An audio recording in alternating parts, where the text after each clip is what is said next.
प्रक्रिया। यह खबर हम लोगों तक बहुत जल्द पहुंच गई थी। उसके घर परिवार के द्वारा लीक होने से रोकने की तमाम कोशिशों के और अनिच्छा के बावजूद यह खबर जैसे बारीक सुराग से किसी गैस की तरह रिस कर हम तक पहुंची थी। वरना अरविंद के पिता जिस तरह के व्यक्ति थे, उसके चलते यह काफ़ी मुश्किल था। यह तो खैर कोई भी माता पिता नहीं चाहेंगे कि उनकी औलाद के मेंटली डिस्टर्ब हो जाने का शहर में ढिंढोरा पीटा जाए। और वकील साहब अरविंद के पिता भी नहीं चाहते रहे होंगे कि उनकी 3 संतानों में एकमात्र बेटे के पागल हो जाने की खबर इस बढ़ते हुए शहर में मजाक का एक विषय बन जाए। किंतु यह हो रहा था। खबर हम लड़कों जो उसके सहपाठी थे के बीच इधर से उधर फड़फड़ाती उड़ रही थी, असहाय, जैसे हम बचपन में फुरफुंदी को धागे से बांध कर उड़ाते थे और उसकी करुण असहायता का मजा लूटते थे, कुछ वैसे ही। यहाँ केवल चश्मुद्दीन सुरेश ही नहीं था जिसे दूसरों की गलतियों और कमजोरियों पर हंसने में एक विशेष आनंद मिलता है। तमाम दूसरे लड़के भी इस हंसी में शामिल थे। मेरे को तो पहले ही मालूम था, इसीलिए तो हमेशा बोलता था कि देखना ये लौंडा एक न एक दिन जरूर पागल होगा करके। और देख लो, आज हो गया, किसी ने जोड़ा। सब के सब फिर खिलखिलाकर हंस पड़े। उनका इस बात से अच्छा मनोरंजन हो रहा था। वो साला दुनियादारी बिल्कुल नहीं जानता था। जानता है, एक दिन मेरे से क्या पूछ रहा था? पूछा कि यार ये औरतों का एमसी क्या होता है? तो मैं बोला, अबे घोंचू, यहाँ तक तो ठीक है, अब ये मत पूछ लेना कि बच्चा पैदा कैसे होता है। फिर हंसी, पहले से जोरदार। लेकिन मैं नहीं हंस सकता था, और विजय भी। शायद वह भी मेरी तरह गंभीर था इस समय। इनकी हंसी जैसे कोई अश्लील फिक्रा मालूम हो रही थी मुझे, बहुत अनैतिक और बहुत निर्मम। तो ये है इनकी अपने पागल हो गए साथी के प्रति सहानुभूति। मुझे इन लड़कों पर ताज्जुब हो रहा था। यही लड़के हैं जो कल तक उसके नोट्स की खातिर उसके आगे पीछे घिघियाते घूमते थे, आज उस पर हंस रहे हैं। नैतिकता, भावनाएं या दोस्ती, सब इनके लिए बदलते रहने वाली फालतू बातें हैं। मुझे उस समय लगा था यह समय ही ऐसा है जहां सब कुछ आसानी से भुलाया जा सकता है, एक झटके में गाजर मूली की तरह काटा जा सकता है। ऐसी और भी जाने कितनी बातें सोचकर उस शाम बहुत निराश और दुखी हो गया था मैं। दूसरे दिन शाम को मैं और विजय अरविंद के घर जा रहे थे। उसके पिता ने हमें बुलाया है। यह जुलाई के आखिरी दिनों की एक बदली भरी सांझ थी। चारों तरफ एक मनहूस किस्म की सफ़ेदी वाला वातावरण। हवा नहीं थी, सो सब ठहरा हुआ सा लग रहा था। जाते हुए हमें कुछ ऐसी घुटन महसूस हो रही थी गोया हमारे सर्दी के नाक बंद हों। हमें मालूम था अरविंद के मित्रों की संख्या इतनी कम है कि एक हाथ की उंगलियां भी कुछ ज़्यादा ही बैठती हैं, और करीबी दोस्त वह तो शायद बिल्कुल नहीं। शायद हम दोनों ही, या शायद हम दोनों भी नहीं। अलबत्ता हमें इसकी खुशी अवश्य थी कि दूसरों की तुलना में उसका उठना बैठना हमारे साथ अधिक है। ऐसा शायद इसलिए भी था कि हमारे घर आसपास थे और हम पिछले 3 साल से स्कूल साथ साथ आ जा रहे थे। स्कूल शासकीय बहुउद्देशीय उच्चतर माध्यमिक शाला, और शायद इसलिए भी कि हम तीनों एक ही ग्रुप गणित और एक ही कक्षा 11वीं ए के विद्यार्थी थे। हमारा आना जाना साथ होता था, पैदल। स्कूल हमारे घरों से लगभग 1.5 किलोमीटर दूर था। अगर हम में से किसी को तैयार होने में कुछ देर हो जाती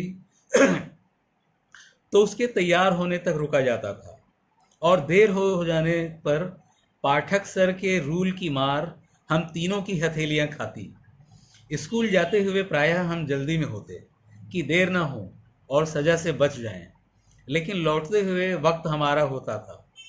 बड़ी फुर्सत से तफरीह करते, बाजार, तमाशा, सिनेमा के पोस्टर्स आदि देखते हुए लौटते थे।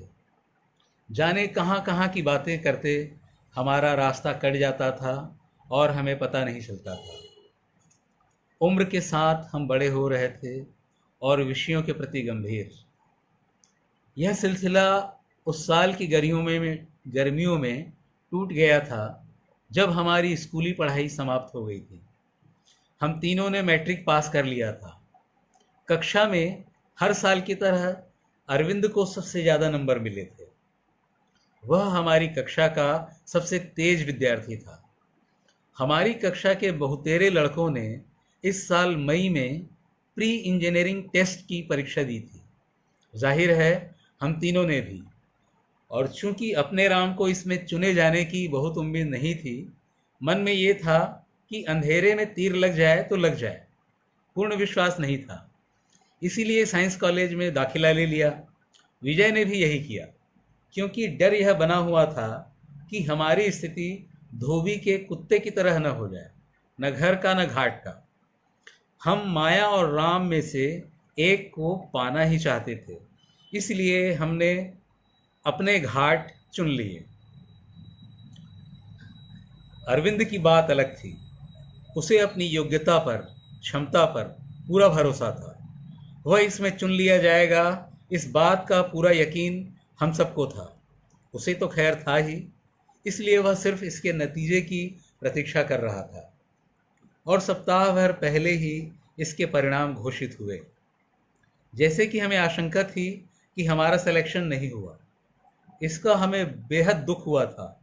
और यह चुभने वाला एहसास भी कि हम पिछड़ों की जमात में हैं, क्रीमी लेयर में नहीं।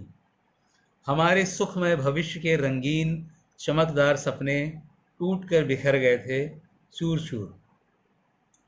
लेकिन सबसे ज़्यादा आश्चर्य इस बात का था कि अरविंद का भी सिलेक्शन नहीं हुआ। वह पॉलिटेक्निक के लिए क्वालिफाई हुआ था, इंजीनियरिंग कॉलेज के लिए नहीं। भले ही यह हमारे लिए अविश्वसनीय था, लेकिन सच था। शायद इसे ही अरविंद बर्दाश्त नहीं कर सका था। और हम उसके घर जा रहे थे उससे मिलने।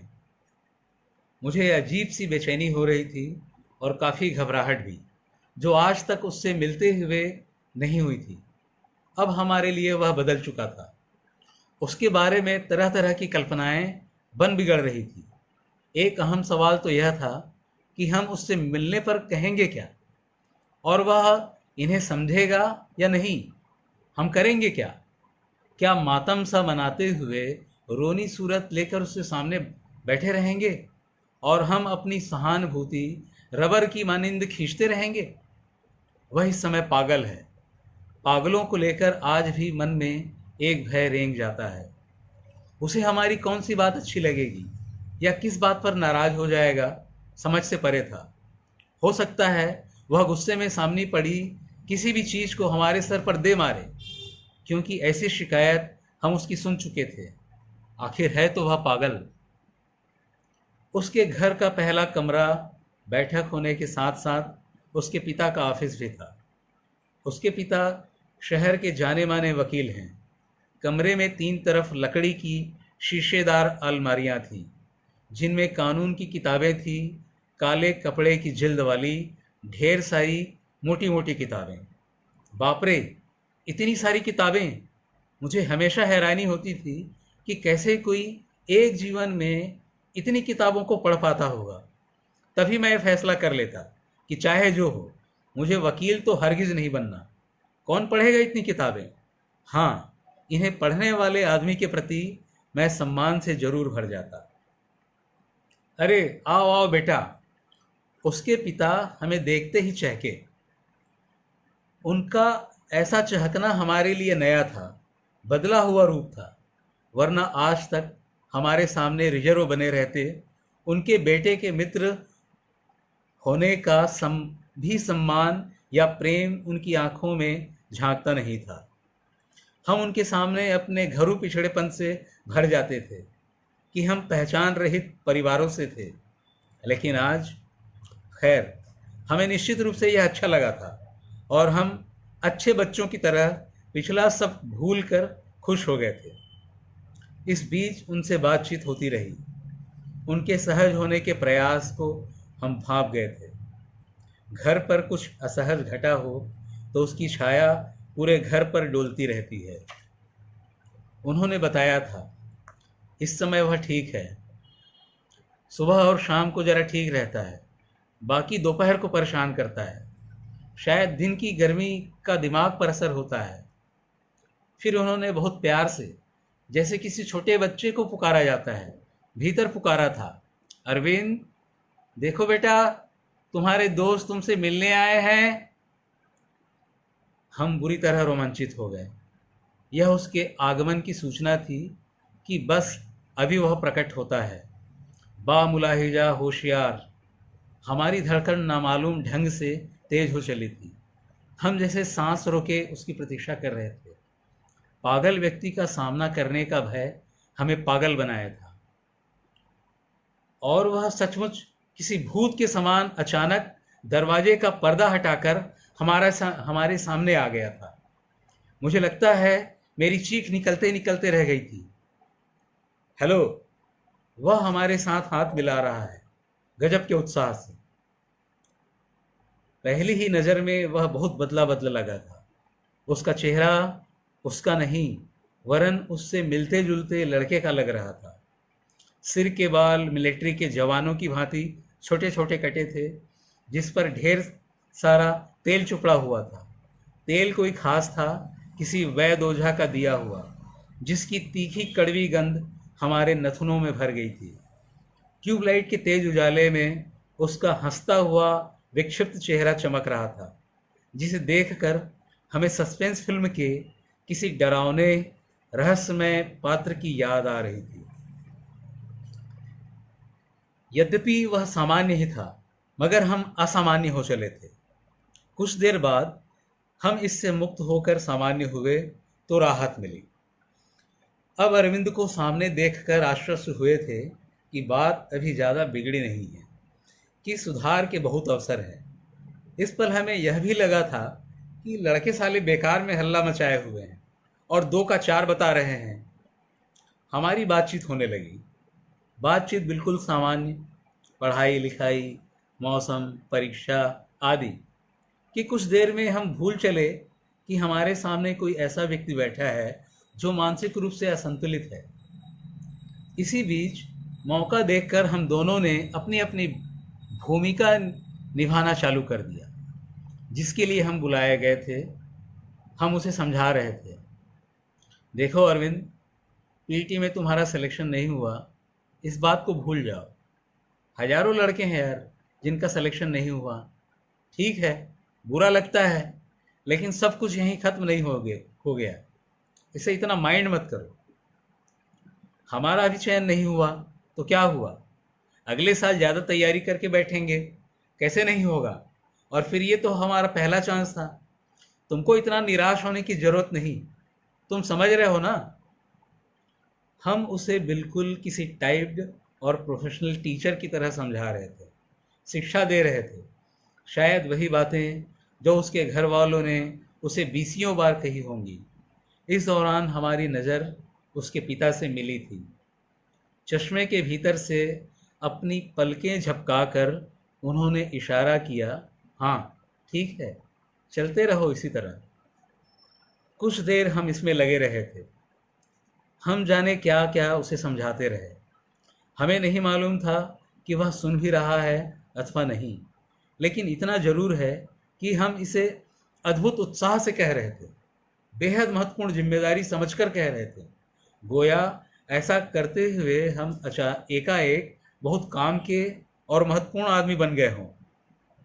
साथ ही साथ हमारे अवचेतन में कहीं न कहीं यह बात भी काम कर रही थी कि खुदा न खास्ता हमारी इस कोशिश से इसकी हालत में ज़रा भी सुधार आता है तो इसका श्रेय हमें मिलेगा और हमारी दोस्ती पर पक्की मुहर लग जाएगी। आड़े वक्त में काम आए वही सच्चा मित्र है कि सुक्ति हमें बखूबी मालूम थी। शायद यही वजह थी कि हम सहसा जिम्मेदार दोस्त हो गए थे। पूरी तरह गंभीर और ईमानदार। कुछ नहीं हुआ है यार तुम्हें, तुम देखना अगले साल तुम्हारा सिलेक्शन जरूर हो जाएगा। ये तो लाइफ है यार, इसमें तो सब लगा रहता है, हार जीत, ऊंच नीच, सफलता असफलता, इसी का नाम तो जीवन है। हम अपना काम है कोशिश करना, ट्राई अगेन ट्राई अगेन। ये ही कुछ दार्शनिक, आध्यात्मिक तथा घोर आशावादी टाइप वाक्य थे जो घूम फिर कर हमारी जबान में स्कूली बच्चे के किसी रटे हुए पाठ के समान बार बार आ जा रहे थे। लेकिन हम शायद भैंस के आगे बीन बजा रहे थे, दीवार पर मुक्के बरसा रहे थे, व्यर्थ। अरविंद का चेहरा सपाट बना रहा, प्रतिक्रिया विहीन। वह शायद अपनी किसी दुनिया में निमग्न था जहाँ से वापस लाना एक मुश्किल काम था। बीच बीच में सिर्फ हाँ हूँ। हमारे लिए यह अनुमान लगा पाना नामुमकिन था कि इस समय वह क्या सोच रहा है। हम कोई मनोविश्लेषक तो थे नहीं, लेकिन वह सोच रहा था कुछ न कुछ। मैं सुन रखा था कि पागल व्यक्ति का दिमाग हमेशा सक्रिय रहता है, हर वक्त कुछ न कुछ सोचता रहता है। जाने कहाँ से सुनी हुई यह बात मेरे मस्तिष्क में बजने लगी कि पागल व्यक्ति को नींद नहीं आती, सतत जागता रहता है। इस सोच से मैं डर गया था।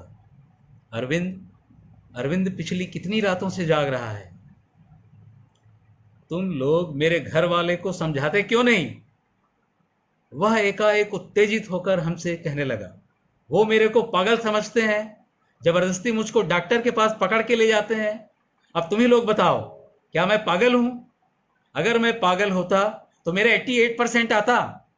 अपने स्कूल में मैं पिछले 3 साल से टॉप कर रहा हूं, और ये कहते हैं मैं पागल हूं। अरे पागल तो वो होता है जो सड़क पे नंगा घूमता है, जोर जोर से चिल्लाता है अपने आप, हा हा हा, हो। और वह एकदम हंसने लगा। हो, देखो देखो, क्या मैं नंगा नाच रहा हूं? बोलो। नहीं नहीं, बिल्कुल नहीं। उसे यूं बदलता देख हमने तुरंत प्रतिवाद किया। कौन कहता है तुम पागल हो? तुम ठीक हो, बिल्कुल राइट, बिल्कुल राइट। वो पागल हैं जो तुमको पागल कहते हैं, वही असली पागल हैं, समझे? असली पागल। वह फिर हंसने लगा। असली पागल, हा हा हा हा, दैट मीन्स ओरिजिनल पागल, हा हा हा। वह बेतहाशा हंसने लगा। हमने उसे पकड़ लिया और स्थिति को संभालने की कोशिश करने लगे। उसकी हंसी, वह एक पागल की हंसी थी जो भय पैदा करती है। हमने आज तक उसे इस प्रकार हंसते नहीं देखा था। वह हंसता ही कब था, लेकिन आज उसकी हंसी थमने का नाम नहीं ले रही थी। उसका लंबूतरा चेहरा हंसने के कारण ऊपर नीचे हिल रहा था। लगा था वह कोई घोड़ा है जो हिनहिना रहा है। थोड़े समय के बाद जब वह शांत हुआ तो बोला, आओ मेरे कमरे में। हम उठकर उसके पीछे पीछे चले आए। यह उसका अपना कमरा था, स्टडी रूम। कमरा अगर कबाड़ खाना नहीं था तो भी एक वैसी ही अस्त व्यस्तता थी वहाँ। सब कुछ बिखरा बिखरा, किताबों के ढेर पड़े हैं तो कहीं अखबार फैला है, और पूरे कागज में कागज के कटे हुए पुर्जों का ढेर। यहाँ आकर हमें उसकी मानसिक स्थिति का वास्तविक एहसास हुआ था, जो बेहद डरावना था। वहाँ रखे एक स्टूल पर विजय बैठ गया, और मैं उस बिस्तर पर जो कि कमरे की ही तरह गंदा और अस्त व्यस्त था। इधर वह बहुत तेजी से अपनी किसी चीज़ को ढूंढ रहा था। इस फेर में कमरा नए सिरे से बिखर रहा था, चीज़ें उलट पुलट रही थी। क्या खोज रहा है अरविंद? कैंची। कैंची? उसका भला अभी क्या काम? मुझको है, पता नहीं कहाँ कहाँ रख देते हैं। वह ढूंढते हुए बौखला कर गालियाँ बकने लगा अपने घर वालों को, खासकर अपने पिता को। वैसी गंदी गालियाँ जो उसने घर में कभी नहीं बकी होंगी। लेकिन काम क्या है? मैं उससे डिजाइन बनाता हूँ, एक से बढ़कर एक। देखोगे? पलंग के पैताने से कागज़ों के ढेर में से कुछ कागज़ उठाकर वह हमें दिखाने समझाने लगा। ये देखो, ये देखो, एक बिल्डिंग की डिज़ाइन, इसकी लागत 2 करोड़ से कम नहीं होगी, और ये 8 मंजिला अपार्टमेंट सब मैंने अपनी सब मैंने अपने दिमाग से बनाया है। कैसा है? हम जो भय से पथरा गए थे, बेकार पुर्जों को देखकर अब भीतर से एकदम पसीज गए। बेचारा अरविंद, क्या हाल हो गया है इसका। किसी प्रकार खुद पर काबू पाकर हमने कहा, ठीक है, बहुत बढ़िया, कितना अच्छा डिज़ाइन किया है तुमने, लेकिन इतना बहुत है, अब और बनाने की ज़रूरत नहीं। तुम देखते जाना कैसा नाम होगा मेरा कंस्ट्रक्शन कंपनी का। अरे ये तो कुछ भी नहीं। हमें विश्वास करना पड़ा, यह अरविंद ही है, अपनी जिद का पक्का। अपने गजब के आत्मविश्वास के साथ वह कहता गया, तुम देखना, मेरे पास 2 कारें होंगी, और दोनों ही अपने ढंग की अलग गाड़ी होंगी, जो शहर में किसी के पास नहीं होंगी। एक से मैं ऑफिस जाया करूँगा, और दूसरे से सैर सपाटा, मार्केटिंग वगैरह। हाँ, और बड़े बड़े दुकानदार मुझे देखते ही घिघियाएंगे। अरे आइए आइए साहब आइए, इस बार बड़े दिनों बाद दर्शन हुए हैं। कहीं बाहर चले गए थे क्या? और मैं इनसे बात करूंगा भला? इन चमन्नी छाप लोगों से मेरा कोई वास्ता नहीं होगा। मेरे सर के पिछले हिस्से में अब सचमुच दर्द होने लगा था, और कितनी देर तक इसे झेलना पड़ेगा। महसूस होने लगा, अब थोड़ी देर और साथ बैठ लिए तो हम भी पगला जाएंगे। इसी क्षण मुझे ध्यान आया, थोड़े से समय में ही जब हमारी ये हालत है, राम जाने इसके घर वाले इसे कैसे बर्दाश्त करते होंगे। अचानक उसने कहा, तुम दोनों को मैं अपनी एक खास चीज़ दिखाता हूँ, बिल्कुल पर्सनल। आवाज़ में खूब उत्साह और आंखों में एक अजीब चमक। क्या है? वह हमें अपना राजदार बनाने जा रहा था, सो हम उत्सुक थे, किसी भी स्थिति के लिए तैयार। पलंग के नीचे से उसने एक किताब निकाली। यह बीज गणित की किताब थी। किताब के पृष्ठों के बीच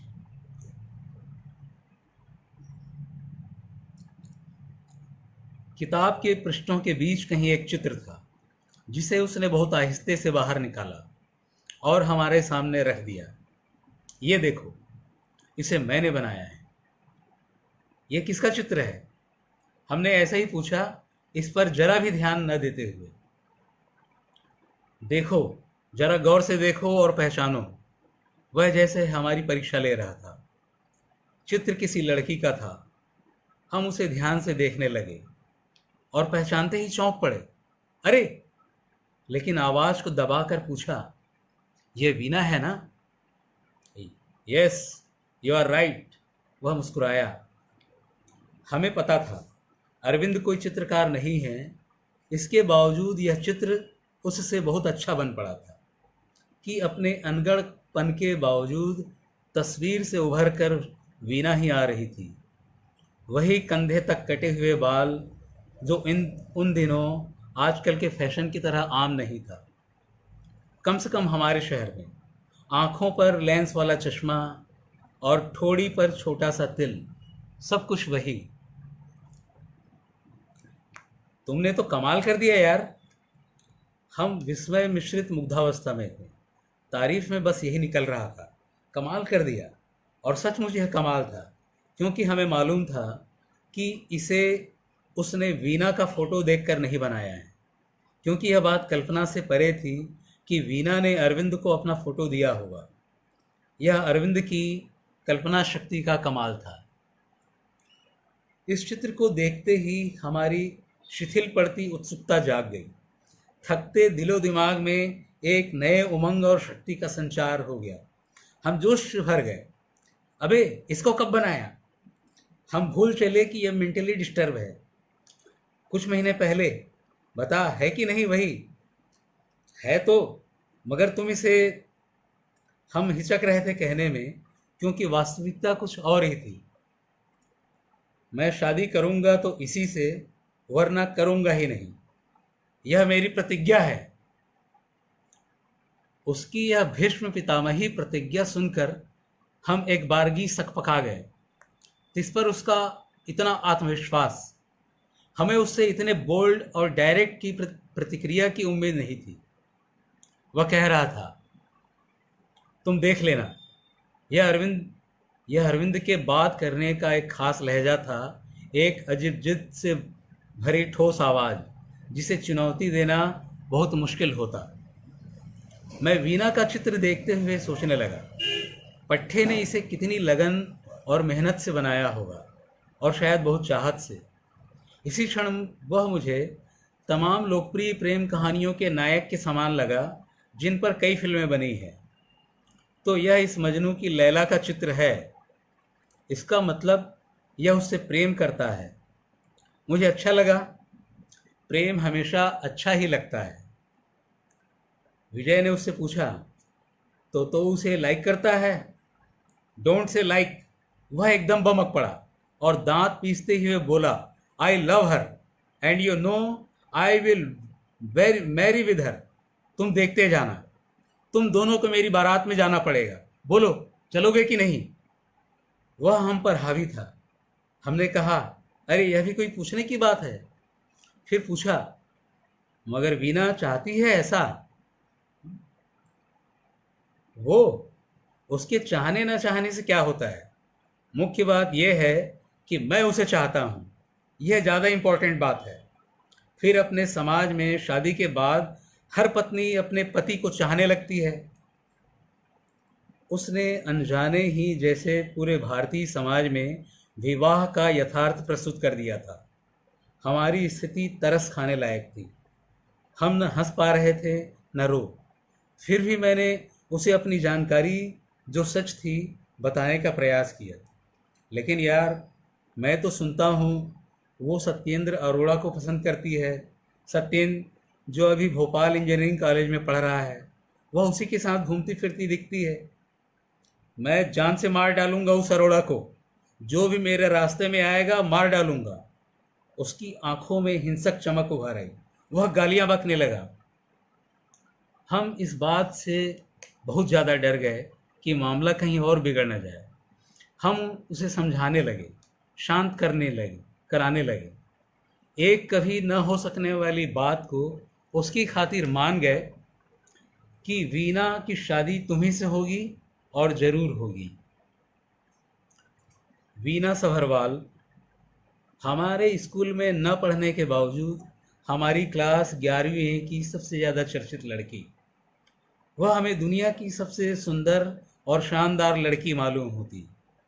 पंजाबी लड़कियों की खास गुलाबी आंच लिए हुए गोरा रंग, कि दूध में बस जरा सा महावर घोल दिए जाने पर आने वाला रंग।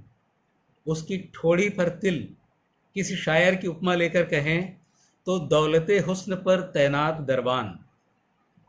वह इतनी खूबसूरत थी कि हम हमेशा उसकी खूबसूरती से डरे हुए रहते। और यह सच था कि हम सारे उसकी भव्य सुंदरता के आगे बहुत दीनहीन और लूटे पीटे लगते। अपने रंग रूप में अपने रंग रूप में ही वह बहुत दूर की चीज़ लगती। इस पर तुर्रा यह कि अत्यंत मेधावी, करेला वह भी नीम चढ़ा। वह आदर्श कन्या विद्यालय में 11वीं की छात्रा थी। इसके बावजूद हमारी कक्षा के बहुतेरे लड़के उसका नाम पता जानते थे, उसके पिता का नाम और काम जानते थे। डॉक्टर PS सभरवाल, विभागाध्यक्ष, भौतिकी विभाग, शासकीय विज्ञान महाविद्यालय। कुछ लड़के उसकी डेट ऑफ बर्थ बता सकते थे। कक्षा में लड़कों के बीच प्राय उसकी चर्चा छिड़ जाती। उसकी अदृश्य उपस्थिति हमें, हमारी कक्षा को गतिशील और ऊर्जावान बनाए रखती। वीना सभरवाल हमारे साथ ट्यूशन पढ़ती थी। सिद्धार्थ नगर में चौधरी सर अपने घर में ट्यूशन पढ़ाया करते थे। ट्यूशन क्या, पूरा इंस्टीट्यूट था। वे गणित, भौतिक और रसायन पढ़ाते। हमने कभी उनको खाते पीते या आराम करते नहीं देखा, सिर्फ पढ़ाते देखा। सुबह 5 बजे से 11 बजे तक, शाम 6 बजे से रात 10 बजे तक। दिन में वे अपने स्कूल में पढ़ाते थे। वे भूत थे जो कभी नहीं थकते थे। हमारी कक्षा के 15-20 लड़के उनके पास पढ़ने जाते थे, और हम तीनों भी।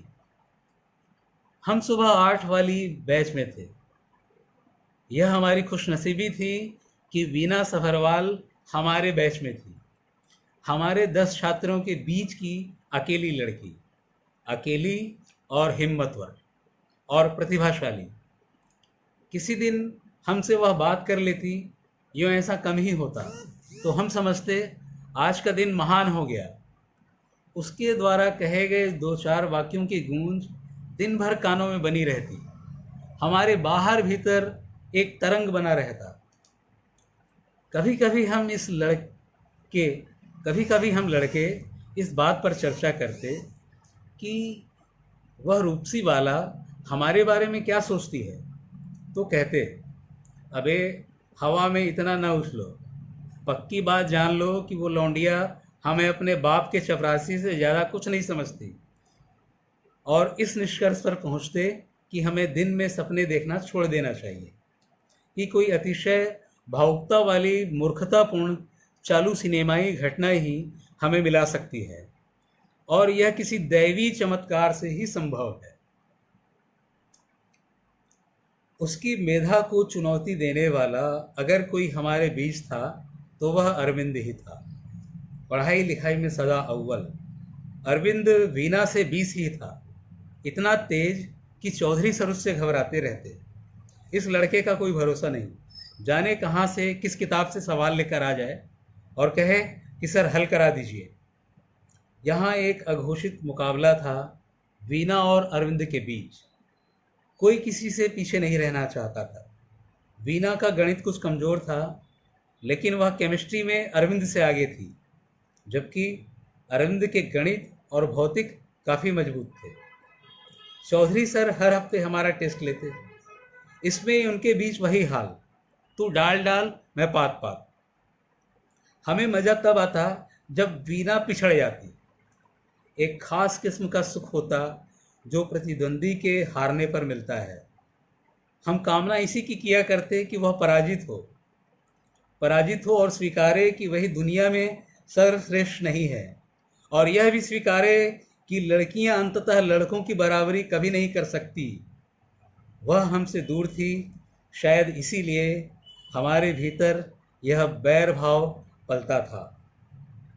चौधरी सर को भी इस मुकाबले में गहरी दिलचस्पी थी। जीत किसी की भी हो, इससे उन्हें मतलब नहीं था। मतलब उनका सिर्फ इतना था कि इनमें से कोई पीईटी में टॉप रैंक लाता है तो उनके भीड़ और बढ़ जाएगी। वीना की पढ़ाई के बारे में हम नहीं जानते, लेकिन अरविंद के बारे में यकीन से कह सकते हैं कि वह पढ़ाई में डूब रहा था, निरंतर, घनघोर रूप से। अपनी श्रेष्ठता सिद्ध करने के लिए वह रात दिन एक किए हुए था। यूँ भी उसके संबंध दूसरे लोगों से नहीं के बराबर थे। उसकी दुनिया कोर्स की किताबों तक सिमट कर रह गई थी। लक्ष्य था पीईटी में सफलता। उसका घर पूरी तरह उसके साथ था। आखिर एक सुखद भविष्य की पूर्व लड़ाई थी यह। दूसरी तरफ हम थे, ऐसे लड़के जो विलक्षण प्रतिभा के धनी न थे, बस ठीक ठाक थे। बुद्धि के साथ साथ आर्थिक हालत भी पिछड़ी थी। किसी नई किताब के लिए 10 बार घर में झगड़ना पड़ता था, फिर भी मिल जाएगी इसका भरोसा नहीं रहता था। फिर भी हम डटे रहते थे और मैदान मारने की इच्छा रखते थे। हम सबका लक्ष्य एक था। उन दिनों हम पूरी क्षमता के साथ कोर्स की किताबों में खट रहे थे। हमें सदैव इस बात का तीक्ष्ण एहसास बना रहता कि यही समय है कुछ करने का, कुछ बनने का, सफल होने का। मत चूको चौहान, इस परिश्रम का तुम्हें दूरगामी किंतु सुखद और समृद्ध परिणाम मिलेगा। तब पढ़ाई के साथ साथ कई चीज़ें हमारी कल्पना में उड़ती रहती। पद, रुतबा, शोहरत, बंगला, मोटर गाड़ी और किसी हीरोइन के माफिक खूबसूरत बीवी जो हमेशा मुस्कुराती रहेगी। हमें इन्हें मूर्त करना था और यही आकर्षण था जो पृथ्वी के गुरुत्व बल की मानिंद हमें कोर्स की नीरस और उबाऊ दुनिया में खींच रहा था। जमकर पढ़ाई माने सुख समृद्धि की वर्षा, माने जन्म सफल। इन सब का हमारे जीवन पर चौतरफा असर पड़ने लगा। पढ़ाई की बदौलत मोहल्ले में हमारी धाक कुशाग्र विद्यार्थी के रूप में जम रही थी। हमारा स्तर इतना ऊंचा हो चला था कि अब हम सिंधी दुकान से तेल साबुन लाने वाले लड़के नहीं रह गए थे। स्कूल का माहौल भी इस मामले में हमारी मदद कर रहा था। वहाँ गणित लेकर पढ़ने वाले विद्यार्थियों की शान अलग थी। हमारी कक्षा का विद्यार्थी होने का मतलब यही था, इंटेलिजेंट बॉय, यानी भावी इंजीनियर।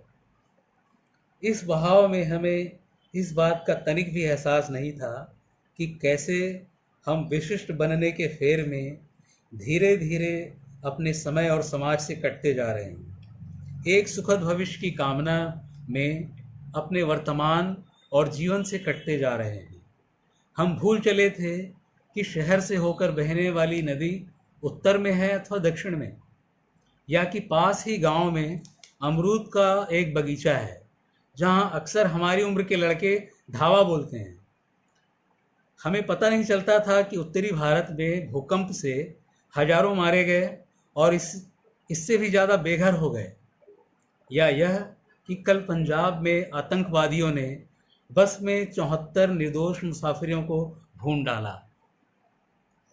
हाँ, हमें यह जरूर पता रहता कि पिछले साल मध्य प्रदेश में किसने टॉप किया था, या यह कि पिछली परीक्षा में हरदत्त सिंह की निर्देशांक ज्यामिति से कुछ ज़्यादा सवाल पूछे गए थे। कक्षा के लड़कों के बीच अजब प्रतिद्वंदिता का आलम था। हम अपने सहपाठी के प्रति हमेशा एक शंका और चालाकी से भरे होते, एक दूसरे के प्रति अविश्वास करते।